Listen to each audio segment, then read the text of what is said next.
Eibarrekoen aurka jokatu dugu, Deustuko derbia, eta emaitza 4-0koa izan da, eta partidu ona izan da. Kontatu pizka bat hona izan den, lehenengo zatia. Bale, lehenengo zatian 4 gol sartu ditugu. Ez da, jokoa ez da izan oso ona, baina, bueno, atera ditugu 4 gol, eta aurrera atera dugu partidua 4 gol horrekin. Eta bigarrena, nola izan? Bigarrena txarragoa izan da, egia izan da. Ez dugu jolastu oso ondo, eta bereiek saiakera gehiago izan dituzte, baina, bueno, azkenean 3 puntuak ateratzea lortu ditugu eta oso pozik gaude.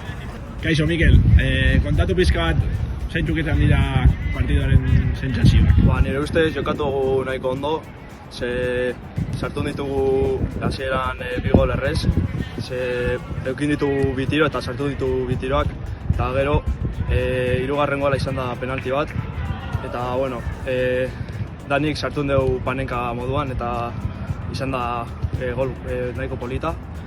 Eta bueno, bigarren partean bajatu dugu intentsitatea apurtxoet, eta bueno, joan garen ez lauta huts, erlajatu gara apurtxoet, baina horren gainetik uste bat egingo dugu partidu oso ona. Eta hurrengo partiduetarako zer hobetu behar dugu? Nire ustez hobetu behar ditugu bigarren parteak, intentsitatea bajaten dugu eta jaukin ditugu susto batzuk partidu askotan, eta bueno, hobetu behar dugu hori uste dut. Vale, mi esker, Mikel. Esker.